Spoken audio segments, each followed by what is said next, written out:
Good morning. कल हमने रेलगाड़ी टॉपिक पढ़ लिया था, रेलगाड़ी की थ्योरी भी पढ़ ली थी और उसके बाद में उसके ऊपर क्वेश्चन भी कर लिए थे। ठीक है, रेलगाड़ी में हमने देखा कि सबसे पहले इकाई समान होनी चाहिए, यूनिट क्या होनी चाहिए, समान होनी चाहिए। तो इकाई समान होनी चाहिए, ये हमारे रेलगाड़ी में भी काम आएगा और समय दूरी चाल में भी इकाई समान होनी चाहिए। ये बात मैंने आपको बता दी थी कल। ठीक है, दूसरी बात क्या थी, इकाई समान होने का मतलब है कि दूरी यदि किलोमीटर में है, दूरी किस में है, किलोमीटर में है, तो समय किस में होना चाहिए, घंटे में। किस में होना चाहिए, घंटे में। तो चाल किस में होनी चाहिए, किलोमीटर प्रति घंटे में। किस में होनी चाहिए, किलोमीटर प्रति घंटे में। यदि दूरी मीटर में है, किस में, मीटर में, तो समय किसके अंदर होना चाहिए, सेकंड में होना चाहिए। तो चाल किस में होनी चाहिए, मीटर प्रति सेकंड में, यूनिट सेम होनी चाहिए। दूरी किलोमीटर में है तो ये घंटे में होना चाहिए, किलोमीटर प्रति घंटे में होना चाहिए। दूरी मीटर में है, ये सेकंड में होगा तो ये मीटर प्रति सेकंड में होगा। और हम बदलते किसको है, चाल को। चाल यदि किलोमीटर प्रति घंटे में है और इसको मीटर प्रति सेकंड में बदलना हो तो हम किससे गुणा करते हैं, इसको 5/18 से। और यदि मीटर प्रति सेकंड में है तो इसको किससे गुणा करना पड़ेगा, 18/5 से। किलोमीटर प्रति घंटे को मीटर प्रति सेकंड में बदलना हो तो 5/18 से गुणा करेंगे, और मीटर प्रति सेकंड को किलोमीटर प्रति घंटे में बदलना हो तो किससे गुणा करेंगे, 18/5 से। इसके बाद में हमने देखा था कि चाल बराबर, चाल निकालनी हो तो चाल बराबर क्या होता है, दूरी बटे समय। चाल बराबर क्या होता है, दूरी बटे समय। और यदि दूरी निकालनी हो, दूरी निकालनी हो तो क्या होता है, चाल गुणा समय। दूरी निकालनी हो तो चाल गुणा समय। और समय निकालना हो तो क्या होगा, दूरी बटे चाल। फॉर्मूला ये एक ही है, चाल बराबर दूरी बटा समय। दूरी निकालनी हो तो चाल गुणा समय, और समय निकालना हो तो दूरी बटे चाल। ये तीनों फॉर्मूले एक ही हैं। इसके बाद में हमने देख लिया था कि कोई रेलगाड़ी किसी खंबे को या किसी पेड़ को, किसी खंबे को, किसी पेड़ को या किसी व्यक्ति को पार करती है। यदि कोई रेलगाड़ी किसी पेड़ को, खंबे को, व्यक्ति को पार करती है तो खुद की लंबाई के बराबर चलती है। तो वह कितनी दूरी तय करती है, खुद की लंबाई के बराबर ही दूरी तय करती है। आई बात समझ में। यदि कोई रेलगाड़ी किसी प्लेटफॉर्म को, सुरंग को,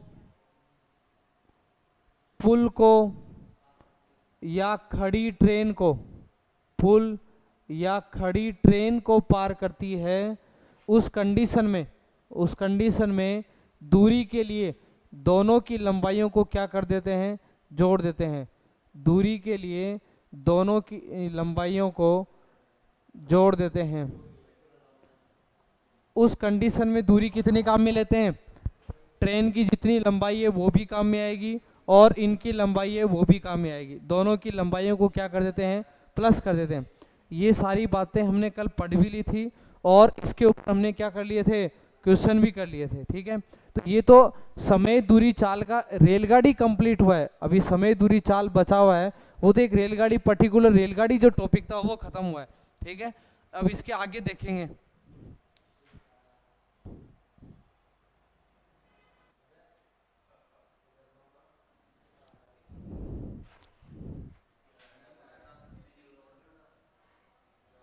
हाँ, फर्स्ट क्वेश्चन देखो। फर्स्ट क्वेश्चन, एक मोटर 9 सेकंड में 100 मीटर चलती है। एक मोटर 9 सेकंड में 100 मीटर चलती है तो इसकी चाल किलोमीटर प्रति घंटे में। चाल बराबर होता क्या है, चाल बराबर दूरी बटे समय। तो चाल कितनी दूरी जा रही है, 100 मीटर की दूरी कितने समय में, 9 सेकंड में। 100 मीटर की दूरी कितने समय में जा रही है, 9 सेकंड में। दूरी किसके अंदर है, मीटर में, और समय किस में है, सेकंड में। तो बताओ आंसर किस में आएगा, मीटर प्रति सेकंड में। और हमें इस मीटर प्रति सेकंड को किस में बदलना है, किलोमीटर प्रति घंटे में। किलोमीटर प्रति बदलना हो तो किससे गुणा किया जाता है, 18/5 है। मीटर प्रति सेकंड को किलोमीटर प्रति घंटे में बदलना हो तो किससे गुणा करेंगे, 18/5 से। और 18/5 से काट दो इसको, 9 दूनी 18 और 5 के पाड़े से 20, 20 दूनी 40 किलोमीटर प्रति घंटा। तो पहले क्वेश्चन का आंसर क्या है, 40 किलोमीटर प्रति घंटा। मीटर प्रति सेकंड को किलोमीटर प्रति घंटे बदलना हो तो 18/5 से गुणा करना है। क्लियर है। सेकंड क्वेश्चन देखो, एक व्यक्ति 600 मीटर लंबी एक गली को 5 मिनट में पार कर लेता है तो उसकी चाल को किलोमीटर प्रति घंटे में बताना है। तो देखो एक व्यक्ति 600 मीटर लंबी, तो वही चाल बतानी है। चाल बराबर दूरी बटे समय, दूरी बटे समय। और वो व्यक्ति कितनी दूरी जा रहा है, 600 मीटर की दूरी जा रहा है। कितनी दूरी, 600 मीटर की दूरी। कितने मिनट में, 5 मिनट में। तो इस मिनट को पहले किस में बदल लेते हैं, सेकंड में। तो 1 मिनट में कितनी सेकंड होती है, 60 सेकंड। तो 5 मिनट में कितनी सेकंड हो जाएगी, 60 × 5 कितनी सेकंड, 300 सेकंड। क्योंकि हम पहले इसको मीटर प्रति सेकंड बनाएंगे। मीटर प्रति सेकंड को किलोमीटर प्रति घंटे में बदलना हो तो किससे गुणा कर देंगे, 18/5 से गुणा कर देंगे। तो मीटर प्रति 1 मिनट में 60 सेकंड होती है, तो 5 मिनट में 300 सेकंड। तो चाल बराबर दूरी बटे समय। दूरी कितनी जा रहा है व्यक्ति, 600, और समय कितना है, 300 सेकंड। अब इसको किस में बदलना है, किलोमीटर प्रति घंटे में। तो यहीं से गुणा कर दो इसको 18/5 से। 2 0 से 2 0, 3 एकम 3, 3 दूनी 6, 18 दूनी 36, 18 दूनी 36, 36/5। और 36/5 का क्या मतलब होता है, 5 संते 35, 7 पंजे 35, और पॉइंट 5 दूनी 10, 7.2 किलोमीटर प्रति घंटा। तो इस मीटर प्रति सेकंड को किलोमीटर प्रति घंटे बदलना है, 18/5 से गुणा करेंगे।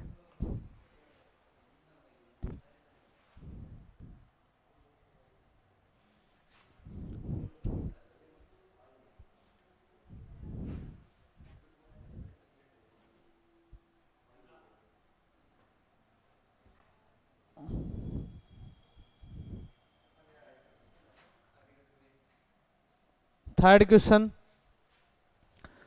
क्वेश्चन क्या है, एक कार 54 किलोमीटर प्रति घंटे की चाल से 15 घंटे में एक नियत दूरी तय करती है। तो कार ने कितनी दूरी तय की। तो कार की चाल कितनी है, 54 किलोमीटर प्रति घंटा। अरे कार की चाल 54 किलोमीटर प्रति घंटा, और कितने घंटों में, 15 घंटों में एक दूरी तय करती है। तो कार ने कितनी दूरी तय की, दूरी बराबर, अरे दूरी बराबर चाल इंटू समय। दूरी बराबर चाल इंटू समय। तो कार किस चाल से जा रही है, 54 की स्पीड से, और कितने घंटों में जा रही है, 15। इकाई समान है कि ये किलोमीटर प्रति घंटे में है तो समय घंटे में ही होना चाहिए। तो इंटू 15 गुणा कर दो, 15 चौक 60, 15 5 75, 75 और 6 81। कितनी दूरी जाएगी वो, 810 किलोमीटर। तो कार ने कितनी दूरी तय करी, 810 किलोमीटर की दूरी तय करी।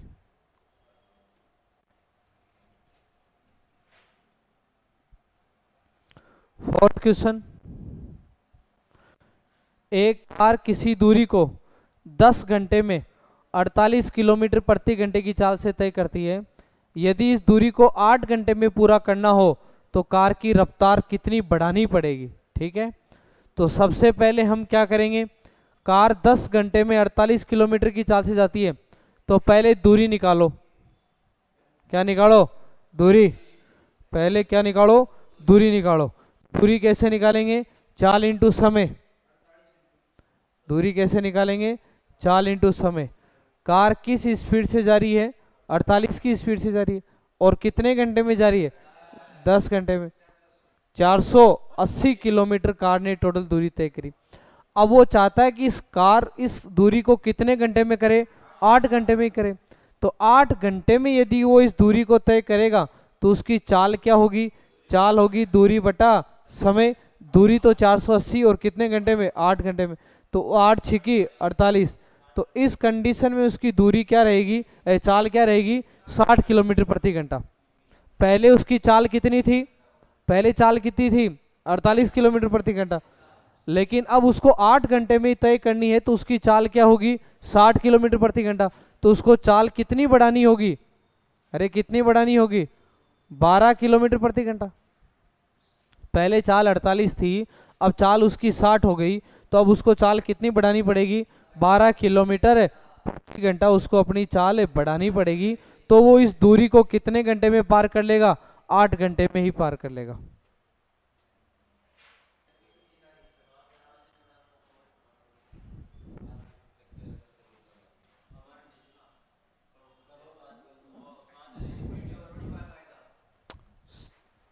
Next fifth question. Fifth question क्या है, 1200 मीटर लंबे किसी पुल को दोनों ओर व्यक्ति खड़े। 1200 मीटर का कोई पुल है, ठीक है, इस पुल की लंबाई कितनी है, 1200 मीटर। एक दोनों तरफ आदमी खड़ा है, एक आदमी यहाँ खड़ा है और एक आदमी यहाँ खड़ा है। ये इस आदमी की चाल कितनी है, 5 मीटर प्रति मिनट, और इस आदमी की चाल कितनी है, 10 मीटर प्रति मिनट। ये क्या हो रहे हैं, दोनों एक दूसरे की तरफ आ रहे हैं। पुल की लंबाई ये कितनी, 1200 मीटर, एक दूसरे की ओर 5 मीटर और 10 मीटर चाल रहे, तो कितने समय में एक दूसरे से मिलेंगे। तो इस कंडीशन में ये दोनों व्यक्ति एक दूसरे के क्या आ रहे हैं, विपरीत, अपोजिट आ रहे हैं, विपरीत आ रहे हैं। और विपरीत आ रहे हैं तो सबसे पहले दोनों आदमी चलने वाले, तो हम क्या करेंगे, सापेक्ष चाल। कल हम बात कर चुके हैं इसकी, यदि दोनों चलने वाले हों तो सापेक्ष चाल निकालने के लिए और विपरीत चालों का क्या कर देते हैं, योग। तो 5 + 10 कितना आ जाएगा, 15 मीटर प्रति मिनट, ठीक है। अब मैंने पूछा कि इस पुल को पार करने में कितना समय लेंगे, तो एक दूसरे से मिलेंगे तो कितना समय लेंगे, तो समय बराबर दूरी बटे चाल। दूरी कितनी है, 1200, और चाल कितनी है, 15, 15 × 120, कितना मिनट लगेगा, 80 मिनट का टाइम लगेगा। तो सापेक्ष चाल निकालेंगे। सबसे पहले सापेक्ष चाल कब निकालते हैं, जब दोनों ही चलने वाले हों, विपरीत आ रहे हैं, तो सापेक्ष चाल निकालने के लिए चालों का क्या कर देते हैं, योग कर देते हैं।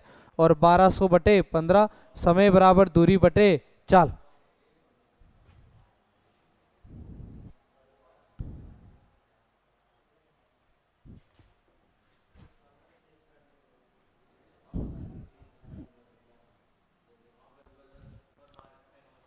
नेक्स्ट क्वेश्चन, छठा क्वेश्चन देखो। एक हवाई जहाज 2500 किलोमीटर की दूरी, एक हवाई जहाज 2500 किलोमीटर की दूरी, एक हवाई जहाज 2500 किलोमीटर की दूरी 500 किलोमीटर प्रति घंटा, 1200 किलोमीटर की दूरी 400 किलोमीटर प्रति घंटा, तथा 500 किलोमीटर की दूरी 250 किलोमीटर प्रति घंटे की चाल से चलता है। तो हवाई जहाज की औसत चाल ज्ञात करो। क्या ज्ञात करो, औसत चाल। औसत चाल बराबर क्या होता है, औसत चाल, औसत क्या होता है, राशियों का योग अपॉन की संख्या। तो औसत चाल क्या होगा, कुल दूरी बटे कुल समय। औसत चाल बराबर दूरी बटा समय है, तो औसत चाल बराबर कुल दूरी बटा कुल समय। औसत चाल बराबर कुल दूरी बटा कुल समय। तो इस एरोप्लेन ने, दूरी तो है हमारे पास में 2500, 1200 और 500 दूरी है, लेकिन अपने पास क्या नहीं है, समय नहीं है।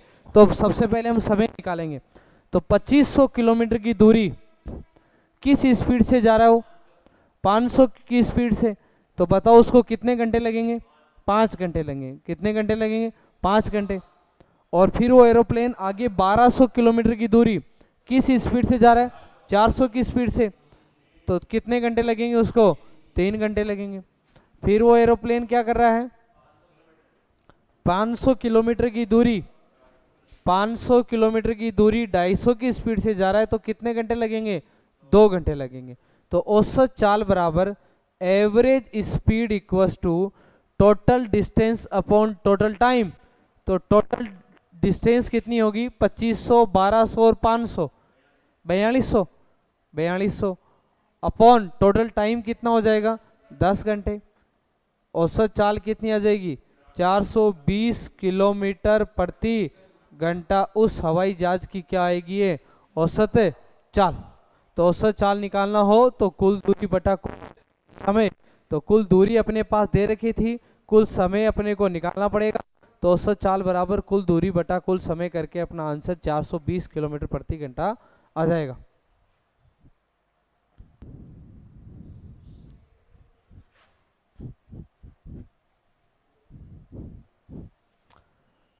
देखो सेवंथ क्वेश्चन, देखो सेवंथ क्वेश्चन क्या है कि हरि अपनी यात्रा की 60 किलोमीटर की दूरी 30 किलोमीटर प्रति घंटे की चाल से और 40 किलोमीटर की दूरी 20 किलोमीटर प्रति घंटे की चाल से तय करता है। तो पूरी यात्रा में उसकी औसत चाल क्या होगी। तो औसत चाल बराबर कुल दूरी बटा कुल समय। तो वो 30 किलोमीटर की दूरी, 60 किलोमीटर की दूरी किस स्पीड से जा रहा है, 30 की स्पीड से जा रहा है। तो समय बराबर क्या होता है, समय बराबर दूरी बटे चाल, समय बराबर दूरी बटे चाल, डिस्टेंस अपॉन स्पीड। बताओ कितने घंटे लगेंगे उसको, 2 घंटे। तो 60 किलोमीटर की दूरी जाने में 2 घंटे लगे, और कितनी दूरी, 40 किलोमीटर की दूरी किस स्पीड से जा रहा है, 20। बताओ कितने घंटे लगेंगे उसको, 2 घंटे लगेंगे। तो टोटल आपको एवरेज स्पीड निकालनी है, औसत चाल निकालनी है। औसत चाल बराबर कुल दूरी, कुल दूरी कितनी हो गई, 100, कुल दूरी बटा कुल समय, कुल समय कितना हो गया, 4। बताओ उसकी औसत चाल क्या आएगी, 25 किलोमीटर प्रति घंटा। औसत चाल क्या आएगी, 25 किलोमीटर प्रति घंटा। ठीक है। नेक्स्ट क्वेश्चन बहुत इंपॉर्टेंट है। एक साइकिल सवार 40 किलोमीटर प्रति घंटे से, जैसे मान लो कोई साइकिल सवार यहाँ से यहाँ गया, ए से बी, ए से बी, तो वो जाता किस स्पीड से है, 40 किलोमीटर प्रति घंटे की स्पीड से। फिर वापिस किस स्पीड से आता है, 60 किलोमीटर प्रति घंटे की स्पीड से। अब वो क्या कह रहा है कि औसत चाल बताओ। तो औसत चाल बराबर क्या फॉर्मूला लिखा है मैंने, कुल दूरी बटा कुल समय। न तो आपके पास में कुल दूरी है, ना आपके पास में कुल समय है, दोनों ही चीजें नहीं है। लेकिन हम जल्दीबाजी में क्या कर देते हैं, औसत चाल निकालने के लिए राशियों का योग अपॉन राशियों की संख्या, 60 और 40 को जोड़ देंगे और 2 का भाग दे देंगे, आंसर कितना निकाल देंगे, 50, जो कि क्या है, गलत आंसर है। तो औसत चाल कुल दूरी बटा कुल समय। सबसे पहले आप कुल दूरी मान लो, कुल दूरी नहीं है तो कुल दूरी मान लो ए और बी के बीच की। अब ऐसी क्या दूरी मानोगे, ऐसा इनका एलसीएम मान लिया करो। यदि आप हर कुछ मानोगे तो आपसे कटेगा नहीं, पहले आप कुछ भी मान लो। 40 और 60 का एलसीएम कितना आएगा, 120। कितना आएगा, 120। तो हम इन दोनों स्थानों के बीच की दूरी कितनी मान लेते हैं, 120 किलोमीटर। तो इस आदमी को जाने में कितना समय लगेगा, जाने में दूरी तो कितनी, 120, और किस स्पीड से जा रहा है, 40 की। बताओ कितने घंटे लगेंगे, 3 घंटे लगेंगे, 3 घंटे लगेंगे। वापिस आने में कितना टाइम लगेगा उसको, आने में कितना टाइम लगेगा, आने में भी उसको दूरी कितनी चलनी पड़ेगी, 120, और आने में उसकी चाल कितनी है, 60। बताओ कितने घंटे लगेंगे उसको, 2 घंटे लगेंगे। कितने घंटे लगेंगे, और 2 घंटे में। औसत चाल पूछे आपसे, तो औसत चाल बराबर एवरेज स्पीड निकालनी हो तो टोटल डिस्टेंस, जाने की कितनी दूरी, आने की कितनी दूरी, 120, टोटल डिस्टेंस कितनी हो गई, 240। टोटल औसत चाल बराबर कुल दूरी बटा कुल समय। तो कुल दूरी जाने की 120 और आने की 120, टोटल दूरी 240, और टोटल समय कितना, 5। तो औसत चाल कितनी आएगी, 48 किलोमीटर प्रति घंटा। ऑप्शन के अंदर 50 पक्का मिलेगा, इन दोनों को जोड़ के 2 का भाग मत दे देना। सबसे पहले आपको दूरी माननी पड़ेगी। दूरी कुछ भी मान सकते हो, लेकिन आप कुछ भी मानोगे तो आपसे कटेंगे नहीं, कैलकुलेशन उलझ जाएगी। दूरी क्या मानो, इन दोनों का एलसीएम मान लो आप। एलसीएम आया 120, यानी इन दोनों स्थानों के बीच की दूरी 120 है। तो पहले जाने का समय निकाल लो, फिर आने का समय निकालो। एवरेज स्पीड होता है total distance upon total time, कुल दूरी बटा कुल समय। जाने की 120, आने की 120, 240/5, तो कितना आ जाएगा 48 किलोमीटर प्रति घंटा। ठीक है, इसकी डायरेक्ट ट्रिक भी है, यदि इसके नोट डाल के लिखा, यदि तय की गई दूरी समान हो, क्या दोनों स्थितियों में दूरी समान है या नहीं है? जितनी दूरी वो जाने में तय कर रहा है क्या उतनी दूरी आने में कर रहा है? तय की गई दूरी समान हो और 2 चालें दे रखी हो। कितनी चालें दे रखी हो? 2 चालें दे रखी हो। तय की गई दूरी समान होनी चाहिए और कितनी चालें होनी चाहिए? 2 चालें। तो औसत चाल का क्या फॉर्मूला है? औसत चाल का क्या फॉर्मूला है? कुल दूरी बटा कुल समय। तो इसमें डायरेक्ट एक ट्रिक और होती है औसत चाल का, 2xy upon x plus y. x और y क्या है? x और y क्या है? चालें हैं। x और y क्या है? चालें हैं। 2 चालें दे रखी हो, की गई दूरी समान हो, तो औसत चाल निकालने का formula 2xy upon x plus y. 2 into एक चाल कितनी है आपकी? 40, दूसरी कितनी है? 60, और 40 प्लस 60 कितना हो जाएगा? 100। 0 से 0, 0 से 0, कितना आ जाएगा? 48 किलोमीटर प्रति घंटा। औसत चाल कितनी आ जाएगी? 48 किलोमीटर प्रति घंटा। क्लियर है? तो डायरेक्ट भी निकाल सकते हैं हम यदि, लेकिन ये तभी लगेगा जब तय की गई दूरी क्या हो? समान हो। इसके अंदर नहीं लग सकता ये, क्योंकि इसमें दूरियां क्या हैं? अलग अलग है। ये फॉर्मूला तभी काम करेगा जब तय की गई दूरी समान हो और कितनी चालें दे रखी हो? 2 चालें दे रखी हो। तो औसत चाल बराबर 2xy upon x plus Y. 0 से 0 कट जाएगा, कितना आ जाएगा? 48 किलोमीटर प्रति घंटा।